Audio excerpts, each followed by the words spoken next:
Ay, magbabayad lang ako ng utang kina Angela, ha? Sige, sige. Huwag na kayong lumabas!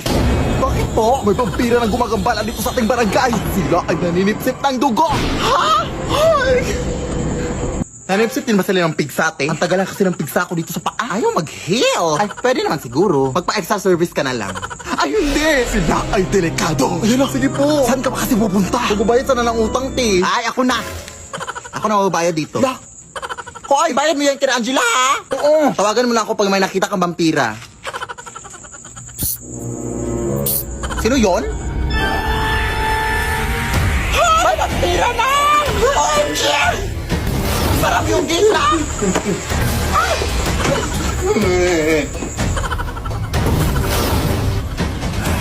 Tolong mga kapitbahay! Huwag mo akong sipsipin, kuya. Tawag ka sa akin!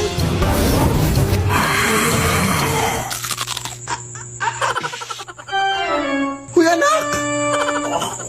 Ang asim mo! Bakit mura ko sa dugo mo, te? Lasang sinigang! Ay, wow, ha? Ikaw na nga itong naka-free drink. Ang OA mo pa. Huwag po ako, sir. Abay, siyempre. Baka masuka na ako. Ang papangit nyo. Ay, aray, putang ina mo. Manlalait ang putang ina ka, ha? Ikaw na nga itong nanggambala, ha? Anak, gumising ka! Tawagan mo, Tanay. Hello? Tulungan mo kami dito! Nakagatangan ako ng vampire! Vampire, ay? Oh, sige, sige. Papunta na ako dyan. Ano bang nangyari dito? Kinagat ba siya ng vampira? Ay, hindi. Hinalikan siya. Kaya siya natumba dahil kinilig siya. Siyempre, kinagat siya! Hala, namumutla na siya, oh. Kailangan natin siyang bigyan ng dugo! Ano bang type niya? Ay, moreno po. Tapos yung matangkad. Tapos mayaman to, syempre. Hoy, bakit mo naman siya sinampal?